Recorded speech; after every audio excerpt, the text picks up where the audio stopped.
solamente para pedirle al Señor que esté con nosotros, que me permita expresarme con claridad y que podamos tener provecho en este breve estudio.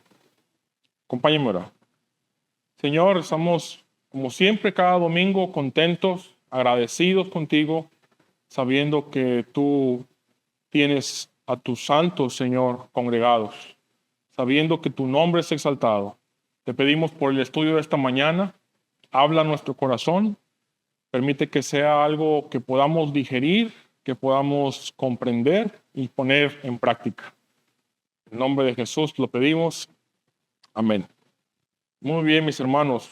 Esta mañana yo elegí un tema bastante interesante. Vamos a abordar un pasaje, ándale, ahí se escucha mejor, abordar un pasaje del Antiguo Testamento que no es muy común para muchos. Entonces, el día de hoy vamos a hablar acerca del libro de Ageo. Es un libro pequeñito en la Escritura, pero antes de comenzar, como sé que no es muy familiar para algunos, déjenme comenzar con un pequeño y breve repaso. Todos conocemos la historia del pueblo de Israel y hemos visto cómo fueron esclavos en Egipto y cómo el Señor levantó a un Salvador, Moisés, que los iba a conducir hacia la tierra prometida. Hemos visto las historias, hemos leído también el libro de Éxodo, cómo Dios sacó a su pueblo de Egipto y vinieron las plagas y el mar se abrió. Entonces, en este periodo de la historia, Dios habitaba con su pueblo en el desierto, en un tabernáculo, una tienda de campaña donde la presencia de Dios venía y moraba con ellos y los protegía. Y así estuvieron por 40 años. Después de estos 40 años, por fin el pueblo comienza a tomar posesión de la tierra que les fue prometida. Y viene todo el libro de Josué. Vemos cómo fueron librando batallas para poder tomar control de esa tierra que había sido prometida. Después de esto viene un periodo en donde comienzan a desear ser como las demás naciones. Se establecen jueces, hay representantes, pero los hombres quieren un rey, quieren una figura que los gobierne, y Dios permite los reyes. Vemos que se levanta Saúl, después vemos el rey David, conocemos todos la historia. Es algo precioso. Y en ese momento de los reyes, Dios manda a que construyan un templo. En este templo, nuevamente, la presencia de Dios habitaba entre ellos. Pero el pueblo desobedeció. Hubo muchos cambios que podemos ver en todo el Antiguo Testamento, hasta el punto en el que Dios permite que naciones extranjeras lleguen y tomen cautivos a estos hombres, al pueblo de Dios. Se los llevan como esclavos prácticamente, lejos de su tierra. Después de un tiempo, Dios vuelve a traer a este pueblo de regreso. Y es en ese contexto donde entra nuestro pasaje. Entonces, vamos a abrir nuestras Biblias, por favor, al libro de Ageo, en el capítulo 1, y voy a dar lectura a los primeros 8 versos. 8 versos. Ageo 1 dice así: En el año segundo del rey Darío, en el mes sexto, en el primer día del mes, vino palabra de Jehová por medio del profeta Ageo a Zorobabel, hijo de Salatiel, gobernador de Judá, y a Josué, hijo de Josadac, sumo sacerdote, diciendo: Así ha hablado Jehová de los ejércitos, diciendo: Este pueblo dice, no ha llegado aún el tiempo de que la casa de Jehová sea reedificada. Entonces vino palabra por medio del profeta Ageo, diciendo: Es para vosotros tiempo, para vosotros, de habitar en vuestras casas artesonadas, y esta casa está desierta. Pues así ha dicho Jehová de los ejércitos: Meditad bien sobre vuestros caminos. Sembráis mucho y recogéis poco. Coméis y no os saciáis. Bebéis y no quedáis satisfechos. Os vestís y no os calentáis. y el que trabaja jornal recibe su jornal en saco roto. Así ha dicho Jehová de los ejércitos: meditad sobre vuestros caminos, subid al monte y traed madera, y reedificad la casa, y pondré en ella mi voluntad, y seré glorificado, ha dicho Jehová. Hasta ahí el pasaje de esta mañana. Tengo una tentación muy grande de hablar de todo el libro, porque es precioso y es bien cortito. Pero mi propósito esta mañana va a ser dejarles a ustedes esa tarea y dejarlos emocionados con esta historia para que ustedes quieran ver la conclusión de esta historia. Entonces, lo que podemos ver aquí, lo que podemos notando, es que Dios está haciendo un llamado por medio del profeta para que ellos tomen acción de lo que está sucediendo con la casa de Dios, con el templo. ¿Por qué pasó esto? Brevemente, cuando el pueblo regresa de su cautiverio, comienzan a volver a edificar y Dios da una orden. Podemos ver en el libro de Esdras. Y específicamente pide que se reconstruya el templo que había quedado en ruinas. Desafortunadamente, lo que tenemos aquí es que las personas habían descuidado el templo de Dios y ya no lo habían vuelto a reconstruir. Aquí estamos delante de un problema específicamente de prioridades. Este es un problema de prioridades. Perdónenme si les doy la espalda.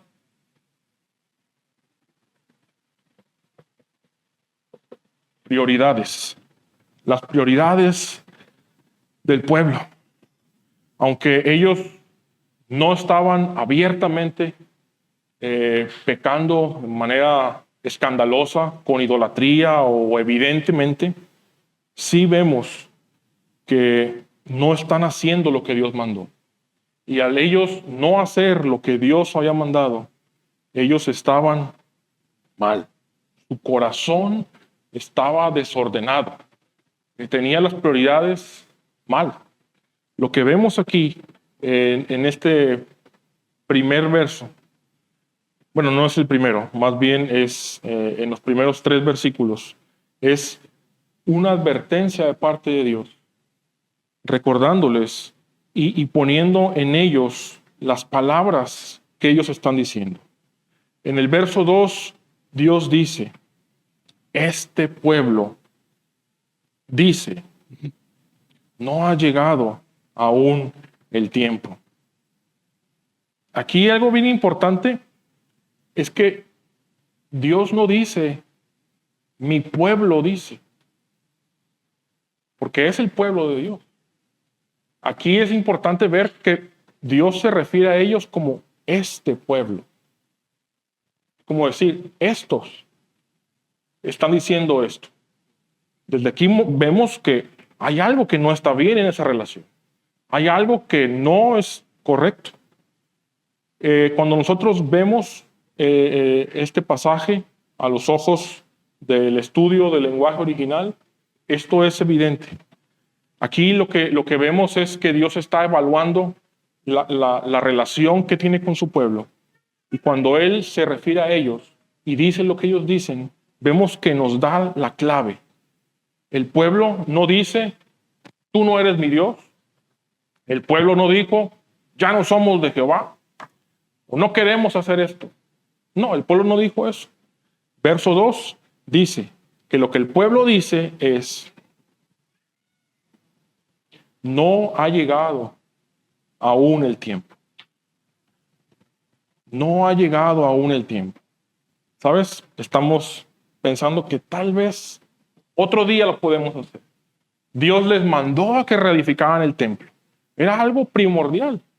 Pero ellos, ¿qué es lo que han dicho? Todavía no es tiempo. Y hoy, muchas veces nosotros caemos en esto. ¿Cuántas veces no estamos en nuestras vidas y hay algo que tenemos que hacer? Hay un pecado que tenemos que dejar. Hay una práctica buena que tenemos que comenzar a hacer en nuestra vida. Pero comenzamos a postergarla cuando tenga tiempo. Cuando esté más estable la situación, ahorita necesito hacer esto. ¿Sabes? Justo ahora nos quedamos bien cortos de dinero y necesito trabajar. O tal vez puede ser cuando llegue enero. Ahora sí, cuando empiece el año, yo prometo que voy a leer mi Biblia. Prometo que voy a hacer un hábito. O cuando consiga tal cosa. Ahora sí, ahorita estoy esforzando, pero ya cuando tenga mi casa. O ya cuando me den el trabajo. O ya cuando pueda graduarme de la escuela.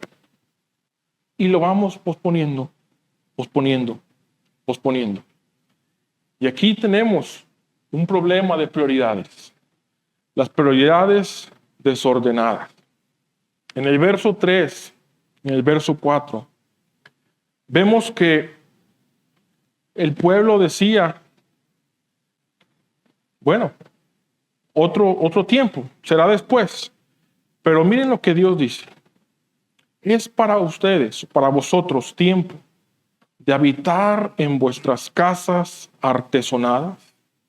Una casa artesonada, aunque es un poco rara la palabra, nos da la idea de una casa bien preparada, una casa terminada, cómoda, una casa bien habitable. Déjenme, voy a ponerme de lado y ahorita lo acomodo. Brevemente, discúlpenme, esto definitivamente nos va a ayudar a tener una mejor comprensión. Una casa de Medio Oriente. Con su palmera. De este lado tenemos una casa de un Tuki Park. Tenemos una casa en ruinas. Entonces, el contraste es evidente. Perdón, los que están a este lado. Cuando podemos ver, aquí tenemos una clara idea de lo que Dios está diciendo. Sus casas son cómodas, están terminadas, están llenas de comodidades. Pero el templo que yo les mandé a construir, a reconstruir, está en ruinas. Está en ruinas. El pueblo vive bien. No les falta nada. No es un problema de bienes. Es un problema de prioridades. Entonces, aquí tenemos al pueblo. Y acá tenemos la casa de Dios. Entonces, el pueblo sí tiene tiempo.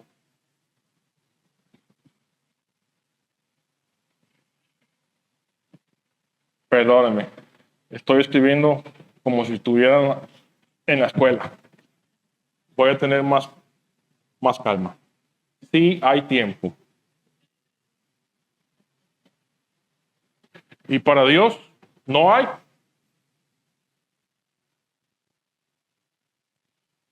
¿Qué otra cosa vemos aquí? Aparte del tiempo. Hay desobediencia, bueno, pero hablando únicamente de las casas como tal, en una hay abandono. Esta está abandonada. Y esta está cómoda, ¿no? Atendida. Y este ejercicio lo podemos hacer mentalmente. Podemos seguir pensando la diferencia entre un lugar en ruinas y un lugar cómodo, un lugar listo, habitable. Aquí lo importante, mis hermanos, es que cuando nosotros vemos esto en el pasaje, lo que Dios está diciendo a través de su profeta es, ustedes tienen tiempo, han tenido tiempo suficiente para ustedes, pero no han tenido el tiempo suficiente para mí. No son recursos, no son problemas con los enemigos, ya Dios les había librado del cautiverio. Y en nuestros tiempos es algo aún peor, creo yo, porque todos somos culpables de esta generación. Tenemos una de las generaciones más propensas a la distracción. El internet, las redes sociales, las televisiones, los videojuegos, los teléfonos, todo nos puede distraer. Todo es importante, todo nos puede robar el tiempo que tenemos. Y nuestro tiempo parece que cada vez es más limitado, cada vez rinde menos, cada vez no encontramos cómo invertir nuestro tiempo. Pero eso es una mentira que estamos creyendo. Y hay algo que siempre funciona y es un poco irónico, pero si tú necesitas hacer un proyecto y buscas a una persona que tenga el tiempo suficiente para hacerlo, nadie va a tener tiempo. Pero si tú le entregas este proyecto a una persona que está bien ocupada, esa persona va a hacer tiempo para lograrlo. ¿Por qué? Porque esa persona ha aprendido a administrar su tiempo. Entonces, aunque es irónico, aquí lo que vemos es un problema, vuelvo a repetir, de qué es lo que estamos considerando nosotros más importante.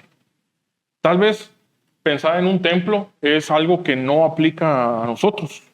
Tal vez lo que nosotros pensamos es algo, bueno, un templo, una casa es algo externo, pero aquí hay algo que es más importante. No se trata únicamente de casas. Lo que aquí Dios está tratando con el pueblo es acerca de su corazón. El corazón del pueblo, el corazón del hombre, el corazón ha reordenado sus prioridades. Ya Dios no está en el centro. Y ahora el corazón manda. Y tal vez tenemos a la familia, tenemos al trabajo, tenemos ocio, dinero. Y por acá le dejamos un tiempo a Dios. Los domingos, probablemente. Es importante que juntamente con esta evaluación que Dios hace por medio de Ageo, también se nos muestra la realidad en la que ellos estaban viviendo. Si nosotros avanzamos en el verso 5 y 6, vemos que dice que ellos iban a sembrar mucho, o estaban sembrando mucho, iban a recoger poco. Comían, pero no se saciaban. Trabajaban, pero no estaban prosperando. Cuando vemos aquí, estos verbos aquí son continuos. Es una vida continua de esfuerzo, de trabajo, que no trae fruto suficiente, no sacia. Es algo que no los hace plenos. Esta es la condición que Dios describe aquí por medio del profeta Ageo. Nosotros, y seguimos leyendo el pasaje, vamos a ver que no solamente no tenían saciedad, sino que habían sufrido calamidades. Dios mandó una sequía. Entonces eso ya es otra cosa. Pero centrándonos en el problema principal de nuestro pasaje, tenemos aquí un problema del corazón. El corazón del pueblo de Israel estaba desviado. Sus prioridades estaban desordenadas. Y nosotros hemos escuchado algo muy similar en las últimas semanas. Recordamos las predicaciones de Lucas que hemos tenido. Se habló del rico insensato.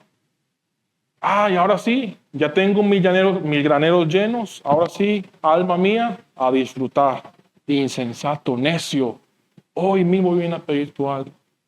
¿Qué vimos después también? Vimos en Lucas también acerca de... Fue el necio y también el afán y la ansiedad. Que vive la persona ansioso, afanado. Pero ¿qué dice la Escritura? Que busquemos primero el reino de Dios. Lo que hemos escuchado las últimas semanas apunta hacia lo mismo. Nosotros debemos de amar a nuestro Señor con todo el corazón. Tiene que estar Él en el centro. Él tiene que ser el primero. Mateo 33, dice, mas buscad primeramente el reino de Dios y su justicia. ¿Y qué va a pasar después de buscar el reino de su justicia? ¿Algunas cosas serán añadidas? No, ¿verdad? Todo. Entonces, podemos hacer la comparación a la inversa. Si yo no busco el reino de Dios y su justicia, entonces, ¿qué va a pasar? Las cosas van a empezar a tener falta. No van a ser suficientes. No va a haber saciedad. No va a haber plenitud. Pero afortunadamente, este mensaje no es de obras. No es algo que nosotros tenemos que hacer y esforzarnos por hacer, porque sabemos que Dios nos ha dado salvación gratuitamente. Gratuitamente. Entonces, el mensaje de hoy, la idea de las prioridades, no es decir que el que tenga las prioridades correctas va a conseguir salvación. No es un problema de salvación. Aquí es un problema que vemos que Dios demanda obediencia. Ellos no dejaron de ser el pueblo de Dios. Ellos seguían siendo el pueblo de Dios. Mas, sin embargo, sus vidas estaban sintiendo el abate de la calamidad. ¿Por qué? A causa de que su corazón tenía las prioridades desordenadas. Y Dios no los deja ahí. Dios no se detiene únicamente en evaluar el problema, en mostrar la realidad que ellos están experimentando. En el verso 7 y 8 vemos que por segunda vez, Dios dice, meditad sobre vuestros caminos. Aquí es algo bien interesante.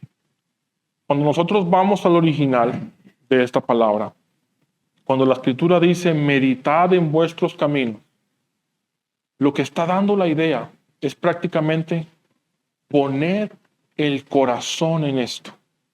Cuando Dios manda al pueblo a que mediten en sus caminos, prácticamente está diciendo, pongan el corazón en esto. Es decir, todo su corazón. Mediten estas cosas.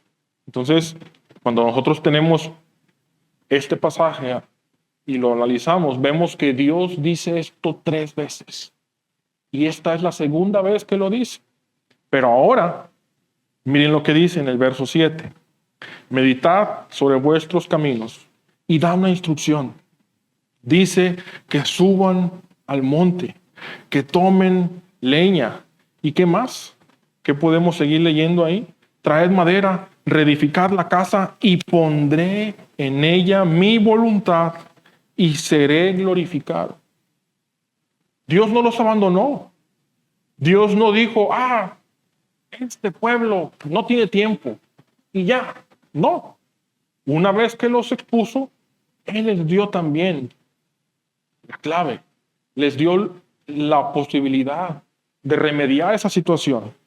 Entonces lo que tenemos aquí es Dios misericordioso diciendo una vez más, muy bien, pongan su corazón en esto.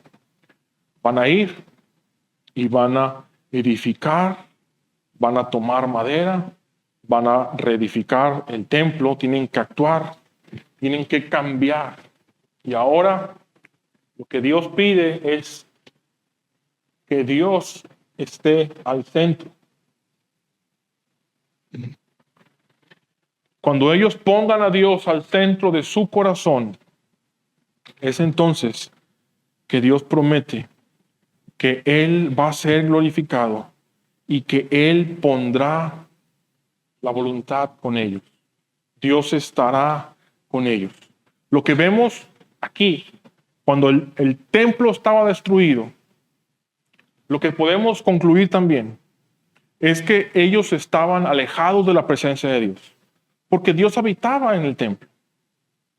Hoy en día no es así, pero en ese entonces Dios había mandado específicamente ese templo para que ahí estuviera su presencia y ellos pudieran tener esa comunión con Dios. Si ellos no lo tenían reconstruido, significaba que estaban alejados de la presencia de Dios. Pero Dios les dice, cuando ustedes vayan y vengan y suban madera y lo reedifiquen, entonces voy a ser glorificado. Y mi voluntad estará también ahí con ustedes.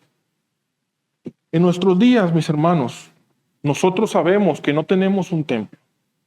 Podemos recordar todos el relato de Jesús y la mujer samaritana en Juan 4, cuando dice que algunos adoran en un monte, otros que en Jerusalén, y Jesús nos dice que el Padre busca adoradores en espíritu, en espíritu.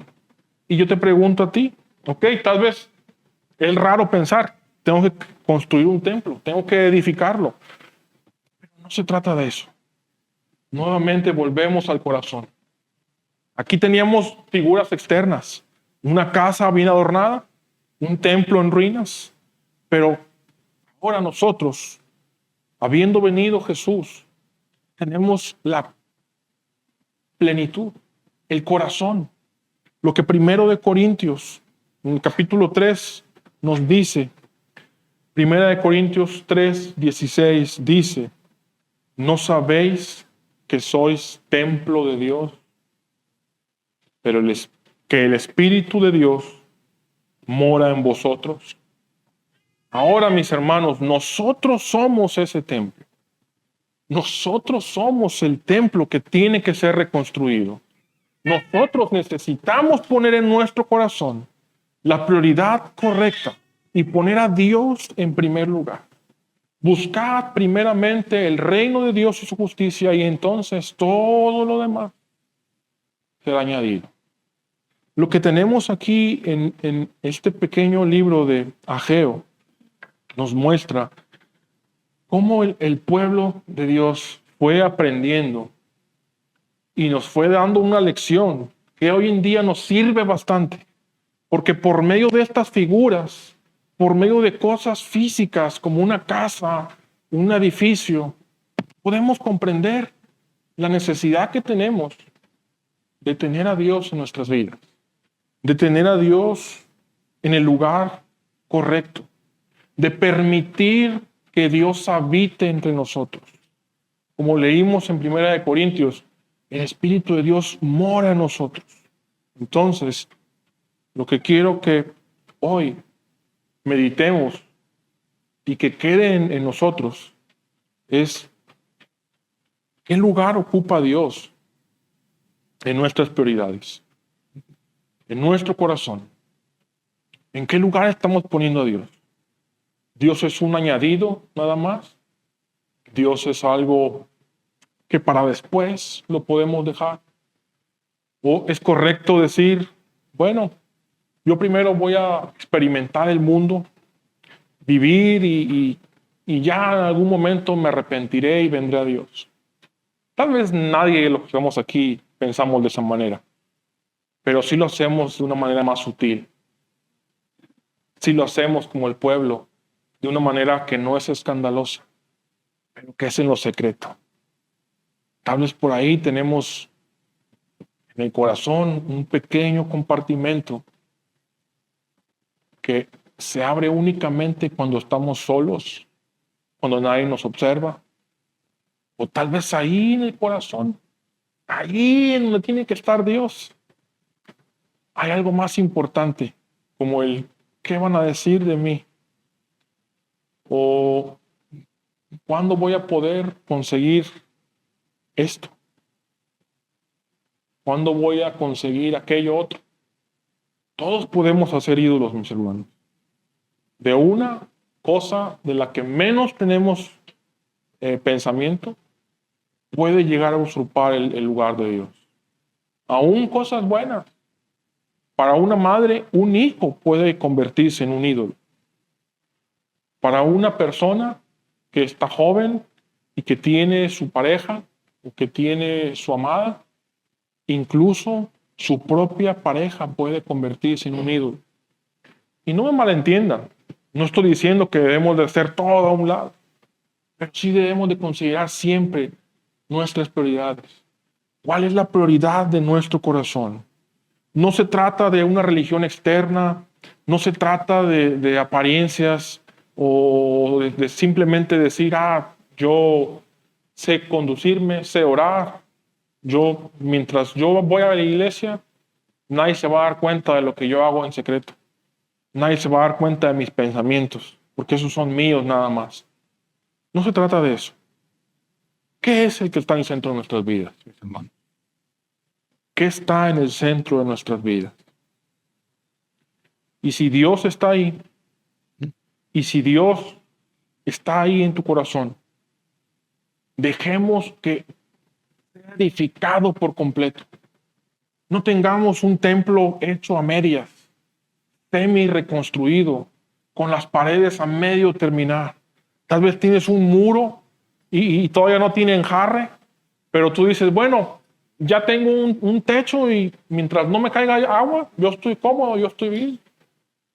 Tal vez nuestra relación con Dios es solamente cuando voy a la iglesia, o solamente cuando me despierto voy a comer, oro brevemente con mi Dios. No seamos así, mis hermanos. Sigamos el ejemplo de lo que vemos aquí. Esa es la tarea que tenemos. Leamos el resto del pasaje. Son 2 capítulos nada más de Ageo. Y vamos a ver aquí cómo el problema se resuelve. Y es bien hermoso. Pero eso nos toca de tarea. ¿Por qué lo dejo de tarea? Porque se trata de seguir en nuestras vidas, en nuestras casas, en nuestra semana. No nada más venir y recibir lo que es bueno, porque aquí se reciben buenas cosas. Pero no basta con eso. Necesitamos poner a Dios en el centro de nuestro corazón. Y por último, debemos recordar que si Dios no está en el centro de nuestras vidas, tal vez es por eso que las cosas a nuestro alrededor no funcionan adecuadamente. Tal vez tú te frustras y dices, no sé por qué me va tan mal, no sé por qué hago todo mi esfuerzo y parece que no es mi año. Bueno, buscad primeramente el reino de Dios y su justicia y todo lo demás va a ser añadido. ¿Ok? Hasta aquí es el breve mensaje que tengo para ustedes, mis hermanos. Voy a exponerme a preguntas. Así es que, adelante.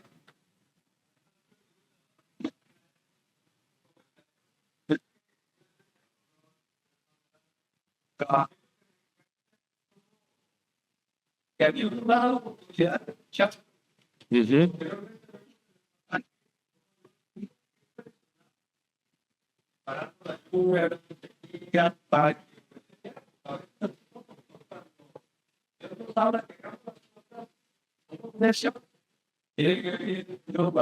Sí,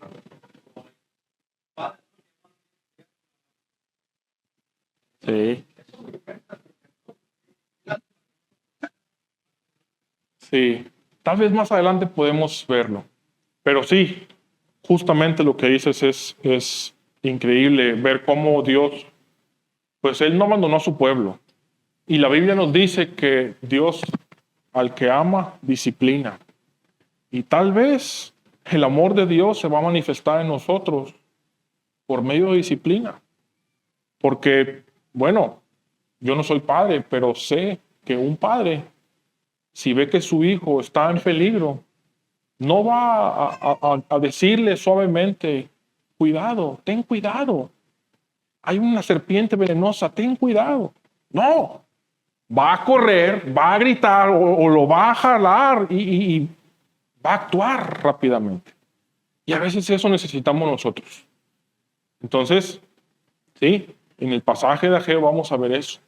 No solamente no era provechoso para ellos el trabajar. Y eso, cuando Dios dice por tercera vez, pongan el corazón en esto, vemos eso. Entonces, ¿algún otro comentario? ¿Queja, duda, pedrada? Estoy listo. No, mis hermanos, les animo a que hagamos la oportunidad el tiempo de poder venir también los miércoles. hablábamos algo parecido. Estudiamos brevemente un pasaje de Deuteronomio y también fue bien contundente ver cómo Dios advirtió al pueblo.